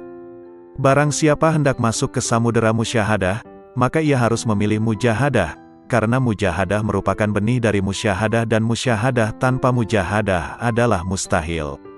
Barang siapa telah memilih mujahadah, maka ia akan mengalami musyahadah, dikehendaki atau tidak dikehendaki. Dan dia berkata kepadaku, wahai penolong agung, para pencari jalan spiritual tidak dapat berjalan tanpa mujahadah, sebagaimana mereka tak dapat melakukannya tanpa aku. Dan dia berkata kepadaku, wahai penolong agung, sesungguhnya hamba yang paling kucintai adalah hamba yang mempunyai ayah dan anak tetapi hatinya kosong dari keduanya. Jika ayahnya meninggal, ia tidak sedih karenanya, dan jika anaknya pun meninggal, ia pun tidak gundah karenanya. Jika seorang hamba telah mencapai tingkat seperti ini, maka di sisiku tanpa ayah dan tanpa anak, dan tak ada bandingan baginya. Dan dia berkata kepadaku, wahai penolong agung, siapa yang tidak merasakan lenyapnya seorang ayah karena kecintaan kepadaku dan lenyapnya seorang anak karena kecintaan kepadaku, maka ia tak akan merasakan lezatnya kesendirian dan ketunggalan. Dia juga berkata kepadaku, wahai penolong agung, bila engkau ingin memandangku di setiap tempat, maka engkau harus memilih hati resah yang kosong dari selain aku. Lalu aku bertanya, Tuhanku, apa ilmunya ilmu itu? Dia menjawab, ilmunya ilmu adalah ketidaktahuan akan ilmu. Dan dia berkata kepadaku, wahai penolong agung, berbahagialah seorang hamba yang hatinya condong kepada mujahadah, dan celakalah bagi hamba yang hatinya condong kepada syahwat. Lalu aku bertanya kepada Tuhanku subhanahu wa ta'ala tentang Miraj. Dia berkata, Miraj adalah naik meninggalkan segala sesuatu kecuali aku, dan kesempurnaan Miraj adalah pandangan tidak berpaling dan tidak pula melampauinya. Lalu dia berkata kepadaku, wahai penolong agung, tidak ada salat bagi orang yang tidak melakukan Miraj kepadaku. Lalu dia berkata kepadaku, wahai penolong agung, orang yang kehilangan salatnya adalah orang yang tidak Miraj kepadaku.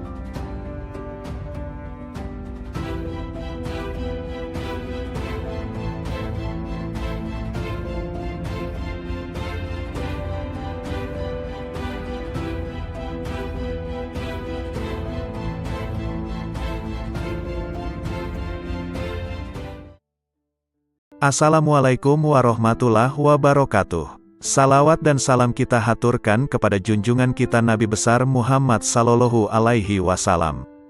Allahumma sholli ala Muhammad. Kali ini akan dibacakan 4 kisah dialog Syekh Abdul Qadir Al-Jailani. Kisah ini diambil dari berbagai sumber kemudian dihimpun menjadi satu judul yakni 4 kisah dialog Syekh Abdul Qadir Al-Jailani yang menggetarkan hati.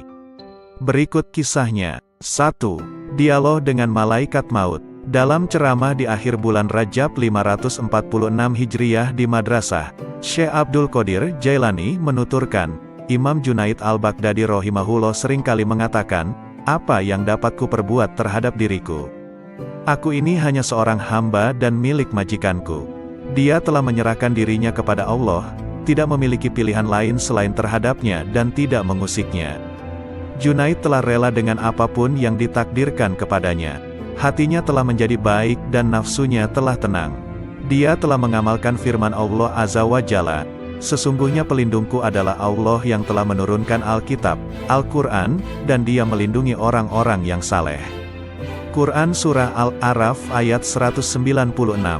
Pada suatu malam, aku mengingat kematian, dan aku menangis dari awal malam hingga waktu sahur tiba. Aku berdoa, "Ya Tuhanku, aku mohon kepadamu agar malaikat maut tidak mencabut nyawaku, tapi Engkau sendiri yang mencabutnya." Kemudian, aku tertidur. Lalu aku bermimpi melihat seorang tua yang mengagumkan dan menawan. Dia kemudian masuk dari arah pintu, dan aku bertanya kepadanya, "Siapakah engkau?" Lalu dia menjawab, "Aku malaikat maut." Aku katakan kepadanya, "Aku telah meminta kepada Allah agar Dia sendiri yang mencabut nyawaku, bukan engkau yang akan mencabutnya." Malaikat itu balik bertanya, "Lalu mengapa engkau meminta hal itu? Apa dosaku? Aku hanyalah hamba yang mengikuti perintah. Aku diperintahkan bersikap lemah lembut terhadap suatu kaum dan bersikap kasar kepada kaum yang lainnya." Kemudian, dia memelukku dan menangis, maka aku pun menangis bersamanya. Ahmad bin Hanbal rahimahullah berkata, betapa banyak hati yang terbakar oleh kecintaan kepada dunia, padahal di dadanya ada Al-Quran. Sementara, banyak orang saleh yang selalu bangun malam mendirikan salat malam, beramar makruf nahi munkar. Tangan mereka itu terbelenggu oleh sikap wara, sehingga meninggalkan dunia, dan keinginan mereka mencari Tuhan mereka begitu kuat. Maka, infakkan harta kalian kepada mereka itu. Sebab, di kemudian hari mereka itu akan mendapatkan kekuasaan di sisi Allah Azza wa Jalla. Dikutip dari kitab Fath Rabbani. 2. Dialog dengan Iblis. Dalam sebuah riwayat dikisahkan Syekh Abdul Qadir Jailani, seorang ulama yang sangat tinggi ilmunya, suatu malam bermunajat mendekatkan diri kepada Allah. Tiba-tiba dari sudut atas mihrab muncul cahaya yang sangat menyilaukan. Dari arah cahaya tersebut terdengar suara, "Wahai Abdul Qadir, aku adalah Tuhanmu. Apa yang telah aku haramkan bagimu telah aku halalkan." Syekh Abdul Qadir tertegun mendengar suara tersebut.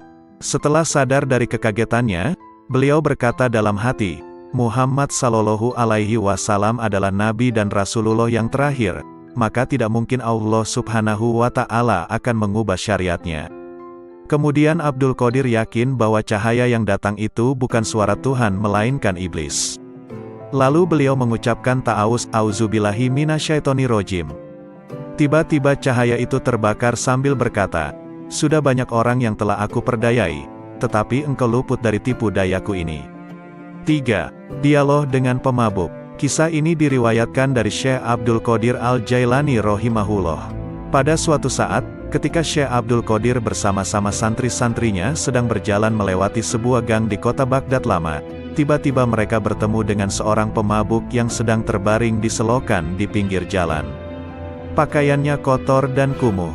Tanpa terduga, pemabuk itu menghentikan langkah rombongan Syekh Abdul Qadir Al-Jailani dan santri-santrinya. Ia memanggil-manggil Syekh Abdul Qadir Al-Jailani seraya berkata, "Wahai Abdul Qadir, Allah itu maha kuasa atau tidak?" Sambil tersenyum ramah Syekh Abdul Qadir menjawab pertanyaan itu, "Tentu, Allah maha kuasa."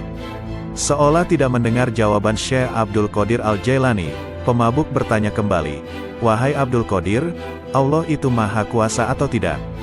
Dengan tersenyum penuh kasih sayang, Syekh Abdul Qadir Al-Jailani meladeni pertanyaan pemabuk itu.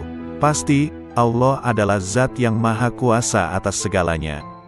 Untuk yang ketiga kalinya, pemabuk itu mengajukan pertanyaan yang sama, "Wahai Abdul Qadir, Allah itu maha kuasa atau tidak?" Di saat pertanyaan yang ketiga, tiba-tiba Syekh Abdul Qadir Al-Jailani menangis terseduh. Beliau bersujud kepada Allah lalu berkata, "Demi Allah wahai saudaraku, Allah itu maha kuasa, maha kuasa, maha kuasa." Setelah itu, Syekh Abdul Qadir Al-Jailani memerintahkan kepada santri-santrinya untuk membawa pemabuk itu ke pondok dan memandikannya. Mereka juga diperintahkan untuk memuliakan dan melayaninya dengan sebaik-baiknya. Melihat sikap dan tindakan gurunya, santri-santri itu terkejut dan penasaran. Akhirnya, mereka memberanikan diri untuk bertanya tentang rahasia di balik pertanyaan-pertanyaan pemabuk itu. Syekh Abdul Qadir Al-Jailani mendengar pertanyaan santri-santrinya dengan sabar penuh perhatian. Beliau lalu berkata, "Anak-anakku, maksud pertanyaan pertama pemabuk itu adalah, apakah Allah Maha Kuasa menerima taubatku atau tidak?" Maka aku jawab, "Tentu, Allah Maha Kuasa untuk menerima taubatmu." Sedangkan, maksud pertanyaan yang kedua adalah, apakah Allah Maha Kuasa menjadikanku berada pada kedudukanmu? Maka aku menjawab, tentu, Allah Maha Kuasa untuk itu. Dan pada pertanyaan yang ketiga maksudnya, apakah Allah Maha Kuasa menjadikanmu berada pada kedudukanku? Pertanyaan ketiga inilah yang menyebabkanku menangis karena takut kepada Allah. Lalu aku jawab dengan hati tergetar, tentu, Allah Maha Kuasa, Maha Kuasa, Maha Kuasa. Pertanyaan itu pula yang mendorongku untuk bersujud dan berdoa kepada Allah agar tidak menjadikanku merasa aman terhadap rencana Allah. Semoga Allah memelihara kesehatanku dan menutupi aibku. 4. Dialog batiniah dengan Allah. Dengan nama Allah yang Maha Pengasih lagi Maha Penyayang. Allah Subhanahu wa Ta'ala berkata, "Wahai penolong agung." Aku menjawab, "Aku mendengar panggilanmu, wahai Tuhannya si penolong." Dia berkata, "Setiap tahapan antara alam Na'asut dan alam Malakut adalah syariat. Setiap tahapan antara alam Malakut dan Jabarut adalah tarekat, dan setiap tahapan antara alam Jabarut dan alam Lahut adalah hakikat." Lalu dia berkata kepadaku, "Wahai penolong agung, aku tidak pernah mewujudkan diriku dalam sesuatu sebagaimana perwujudanku dalam diri manusia." Lalu aku bertanya, "Wahai Tuhanku, apakah engkau memiliki tempat?" Maka dia berkata kepadaku, "Wahai penolong agung, akulah pencipta tempat, dan aku tidak memiliki tempat." Lalu aku bertanya, "Wahai Tuhanku, apakah engkau makan dan minum?" Maka dia berkata kepadaku, "Wahai penolong agung, makanan dan minuman kaum fakir adalah makanan dan minumanku." Lalu aku berkata, "Wahai Tuhanku, dari apa engkau ciptakan malaikat?" Dia berkata kepadaku, "Aku ciptakan malaikat dari cahaya manusia, dan aku ciptakan manusia dari cahayaku." Lalu dia berkata kepadaku, "Wahai penolong agung, aku jadikan manusia sebagai kendaraanku, dan aku jadikan seluruh isi alam sebagai kendaraan baginya." Lalu dia berkata kepadaku, "Wahai penolong agung, betapa indahnya aku sebagai pencari. Betapa indahnya manusia sebagai yang dicari. Betapa indahnya manusia sebagai pengendara, dan betapa indahnya alam sebagai kendaraan baginya." Lalu dia berkata kepadaku, "Wahai penolong agung, manusia adalah rahasiaku dan aku adalah rahasianya. Jika manusia menyadari kedudukannya di sisiku, maka ia akan berucap pada setiap hembusan nafasnya, 'Milik siapakah kekuasaan pada hari ini?' Lalu dia berkata kepadaku, 'Wahai penolong agung, tidaklah manusia makan sesuatu, atau minum sesuatu, dan tidaklah ia berdiri atau duduk, berbicara atau diam. Tidak pula ia melakukan suatu perbuatan, menuju sesuatu atau menjauhi sesuatu, kecuali aku ada di situ, bersemayam dalam dirinya dan menggerakkannya.' Lalu dia berkata kepadaku, 'Wahai penolong agung, tubuh manusia, jiwanya, hatinya, ruhnya, pendengarannya, penglihatannya, tangannya, kakinya, dan lidahnya, semua itu aku persembahkan kepadanya oleh diriku, untuk diriku. Dia tak lain adalah aku, dan aku bukanlah selain dia.' Lalu dia berkata kepadaku, 'Wahai penolong agung, jika engkau melihat seseorang terbakar oleh api kefakiran dan hancur karena banyaknya kebutuhan, maka dekatilah ia, karena tidak ada penghalang antara diriku dan dirinya.' Lalu dia berkata kepadaku, 'Wahai penolong agung, janganlah engkau makan sesuatu atau minum sesuatu dan janganlah engkau tidur, kecuali dengan kehadiran hati yang sadar dan mata yang awas.' Lalu dia berkata kepadaku, 'Wahai penolong agung, barang siapa terhalang dari perjalananku di dalam batin, maka ia akan diuji dengan perjalanan lahir, dan ia tidak akan semakin dekat dariku melainkan justru semakin menjauh dalam perjalanan batin.' Lalu dia berkata kepadaku, 'Wahai penolong agung, kemanunggalan ruhani merupakan keadaan yang tak dapat diungkapkan dengan kata-kata. Siapa yang percaya dengannya sebelum mengalaminya sendiri, maka ia telah kafir. Dan barang siapa menginginkan ibadah setelah mencapai keadaan wusyul, maka ia telah menyekutukan Allah Subhanahu wa Ta'ala.' Lalu dia berkata kepadaku, 'Wahai penolong agung, barang siapa memperoleh kebahagiaan azali, maka selamat atasnya, dia tidak akan terhina selamanya. Dan barang siapa memperoleh kesengsaraan azali, maka celaka baginya, dia tidak akan diterima sama sekali setelah itu. Lalu dia berkata kepadaku, "Wahai penolong agung, aku jadikan kefakiran dan kebutuhan sebagai kendaraan manusia. Barang siapa menaikinya, maka ia telah sampai di tempatnya sebelum menyeberangi gurun dan lembah." Lalu dia berkata kepadaku, "Wahai penolong agung, bila manusia mengetahui apa yang terjadi setelah kematian, tentu ia tidak menginginkan hidup di dunia ini. Dan ia akan berkata di setiap saat dan kesempatan, 'Tuhan, matikan aku.'" Lalu dia berkata kepadaku, "Wahai penolong agung, semua makhluk pada hari kiamat akan dihadapkan kepadaku dalam keadaan tuli, bisu dan buta, lalu merasa rugi dan menangis. Demikian pula di dalam kubur." Lalu dia berkata kepadaku, "Wahai penolong agung, cinta merupakan tirai yang membatasi antara sang pencinta dan yang dicintai. Bila sang pencinta telah padam dari cintanya, berarti ia telah sampai kepada sang kekasih." Lalu dia berkata kepadaku, "Wahai penolong agung, aku melihat ruh-ruh menunggu di dalam jasad-jasad mereka setelah ucapannya, 'Bukankah aku ini Tuhanmu, sampai hari kiamat?' Lalu sang penolong berkata, 'Aku melihat Tuhan yang Maha Agung,' dan dia berkata kepadaku, 'Wahai penolong agung, barang siapa bertanya kepadaku tentang melihat setelah mengetahui, berarti ia terhalang dari pengetahuan tentang melihat. Barang siapa mengira bahwa melihat tidak sama dengan mengetahui, maka berarti ia telah terperdaya oleh melihat Allah Subhanahu wa Ta'ala.' Lalu dia berkata kepadaku, 'Wahai penolong agung, orang fakir dalam pandanganku bukanlah orang yang tidak memiliki apa-apa, melainkan orang fakir adalah ia yang memegang kendali atas segala sesuatu. Bila ia berkata kepada sesuatu, 'Jadilah,' maka terjadilah ia. Lalu dia berkata kepadaku, 'Tak ada persahabatan dan kenikmatan di dalam surga setelah kemunculanku di sana, dan tak ada kesendirian dan kebakaran di dalam neraka setelah sapaanku kepada para penghuninya.' Lalu dia berkata kepadaku, 'Wahai penolong agung, aku yang paling mulia di antara semua yang mulia, dan aku yang paling penyayang di antara semua penyayang.' Lalu dia berkata kepadaku, 'Wahai penolong agung, tidurlah di sisiku tidak seperti tidurnya orang-orang awam, maka engkau akan melihatku.' Terhadap hal ini aku bertanya, 'Wahai Tuhanku, bagaimana aku tidur di sisimu?' Dia berkata, 'Dengan menjauhkan jasmani dari kesenangan, menjauhkan nafsu dari syahwat, menjauhkan hati dari pikiran dan perasaan buruk, dan menjauhkan ruh dari pandangan yang melalaikan, lalu meleburkan zatmu di dalam zat.' Lalu dia berkata kepadaku, 'Wahai penolong agung, katakan kepada sahabatmu dan pencintamu, siapa di antara kalian yang menginginkan kedekatan denganku, maka hendaklah ia memilih kefakiran, lalu kefakiran dari kefakiran. Bila kefakiran itu telah sempurna, maka tak ada lagi apapun selain aku.'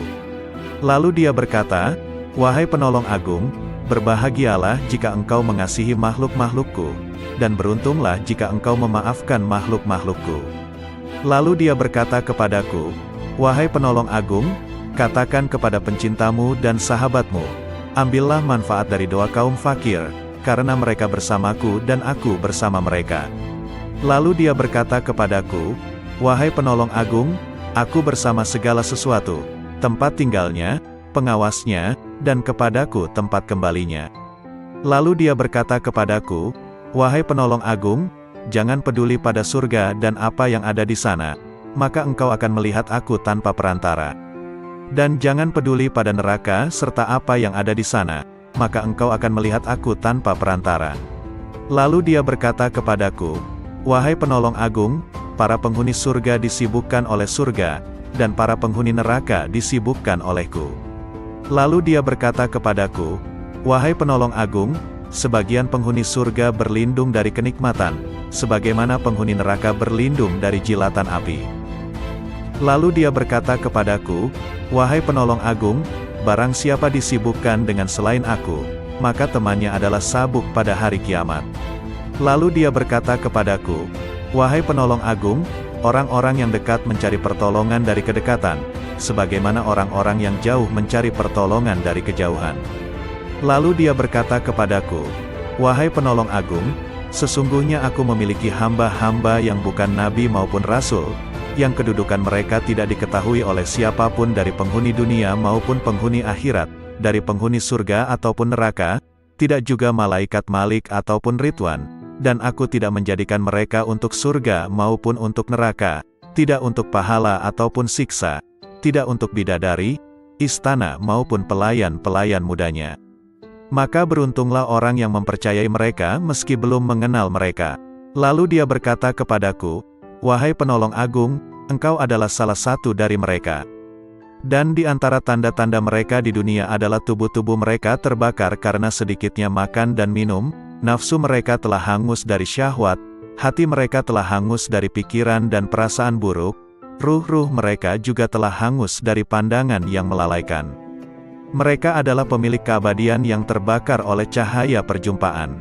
Lalu dia berkata kepadaku, "Wahai penolong agung, bila seseorang yang haus datang kepadamu di hari yang amat panas, sedangkan engkau memiliki air dingin dan engkau sedang tidak membutuhkan air, jika engkau menahan air itu baginya, maka engkau adalah orang yang paling kikir.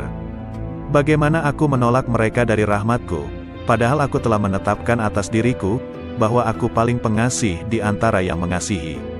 Lalu dia berkata kepadaku, "Wahai penolong agung, tak seorang pun dari ahli maksiat yang jauh dariku, dan tak seorang pun dari ahli ketaatan yang dekat dariku." Lalu dia berkata kepadaku, "Wahai penolong agung, bila seseorang dekat kepadaku, maka ia adalah dari kalangan maksiat, karena ia merasa memiliki kekurangan dan penyesalan."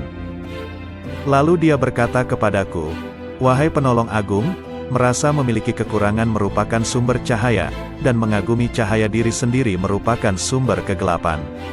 Lalu dia berkata kepadaku, "Wahai penolong agung, ahli maksiat akan tertutupi oleh kemaksiatannya, dan ahli taat akan tertutupi oleh ketaatannya. Dan aku memiliki hamba-hamba selain mereka, yang tidak ditimpa kesedihan maksiat dan keresahan ketaatan." Lalu dia berkata kepadaku, "Wahai penolong agung, sampaikan kabar gembira kepada para pendosa tentang adanya keutamaan dan kemurahan, dan sampaikan berita kepada para pengagum diri sendiri tentang adanya keadilan dan pembalasan." Lalu dia berkata kepadaku, "Wahai penolong agung, ahli ketaatan selalu mengingat kenikmatan, dan ahli maksiat selalu mengingat yang maha pengasih." Lalu dia berkata kepadaku, "Wahai penolong agung, aku dekat dengan pelaku maksiat setelah ia berhenti dari kemaksiatannya, dan aku jauh dari orang yang taat setelah ia berhenti dari ketaatannya." Lalu dia berkata kepadaku, "Wahai penolong agung, aku menciptakan orang awam namun mereka tidak mampu memandang cahaya kebesaranku, maka aku meletakkan tirai kegelapan di antara diriku dan mereka. Dan aku menciptakan orang-orang khusus namun mereka tidak mampu mendekatiku dan mereka sebagai tirai penghalang." Lalu dia berkata kepadaku, "Wahai penolong agung, katakan kepada para sahabatmu, siapa di antara mereka yang ingin sampai kepadaku, maka ia harus keluar dari segala sesuatu selain aku." Lalu dia berkata kepadaku, "Wahai penolong agung, keluarlah dari batas dunia, maka engkau akan sampai ke akhirat. Dan keluarlah dari batas akhirat, maka engkau akan sampai kepadaku." Lalu dia berkata kepadaku, "Wahai penolong agung, keluarlah engkau dari raga dan jiwamu, lalu keluarlah dari hati dan ruhmu, lalu keluarlah dari hukum dan perintah, maka engkau akan sampai kepadaku." Maka aku bertanya, "Wahai Tuhanku, salat seperti apa yang paling dekat denganmu?" Dia berkata, "Salat yang di dalamnya tiada apapun kecuali aku, dan orang yang melakukannya lenyap dari salatnya dan tenggelam karenanya." Lalu aku berkata, "Wahai Tuhanku, puasa seperti apa yang paling utama di sisimu?" Dia berkata, "Puasa yang di dalamnya tiada apapun selain aku, dan orang yang melakukannya lenyap darinya." Lalu aku berkata, "Wahai Tuhanku, amal apa yang paling utama di sisimu?" Dia berkata, "Amal yang di dalamnya tiada apapun selain aku, baik itu surga ataupun neraka, dan pelakunya lenyap darinya." Lalu aku berkata, "Wahai Tuhanku, tangisan seperti apa yang paling utama di sisimu?" Dia berkata, "Tangisan orang-orang yang tertawa." Lalu aku berkata, "Wahai Tuhanku, tertawa seperti apa yang paling utama di sisimu?" Dia berkata, "Tertawanya orang-orang yang menangis karena bertobat." Lalu aku berkata, "Wahai Tuhanku, tobat seperti apa yang paling utama di sisimu?" Dia menjawab, "Tobatnya orang-orang yang suci." Lalu aku bertanya, "Wahai Tuhanku, kesucian seperti apa yang paling utama di sisimu?" Dia menjawab, "Kesucian orang-orang yang bertobat." Lalu dia berkata kepadaku, "Wahai penolong agung, pencari ilmu di mataku tidak mempunyai jalan kecuali setelah ia mengakui kebodohannya, karena jika ia tidak melepaskan ilmu yang ada padanya, ia akan menjadi setan." Berkatalah sang penolong agung, "Aku bertemu Tuhanku Subhanahu wa Ta'ala dan aku bertanya kepadanya, 'Wahai Tuhan, apa makna kerinduan?' Dia menjawab, 'Wahai penolong agung, engkau mesti merindukanku dan mengosongkan hatimu dari selain aku.' Lalu dia berkata kepadaku, 'Wahai penolong agung, jika engkau mengerti bentuk kerinduan maka engkau harus lenyap dari kerinduan, karena ia merupakan penghalang antara si perindu dan yang dirindukan.' Lalu dia berkata kepadaku, 'Wahai penolong agung, bila engkau berniat melakukan tobat, maka pertama kali engkau harus bertobat dari nafsu, lalu mengeluarkan pikiran dan perasaan buruk dari hati dengan mengusir kegelisahan dosa, maka engkau akan sampai kepadaku. Dan hendaknya engkau bersabar, karena bila tidak bersabar berarti engkau hanya bermain-main belaka.' Lalu dia berkata kepadaku, 'Wahai penolong agung, bila engkau ingin memasuki wilayahku, maka hendaknya engkau tidak berpaling kepada alam mulk, alam malakut, maupun alam jabarut. Karena alam mulk adalah setannya orang berilmu, dan malakut adalah setannya ahli makrifat, dan jabarut adalah setannya orang yang sadar. Siapa yang puas dengan salah satu dari ketiganya, maka ia akan terusir dari sisiku.'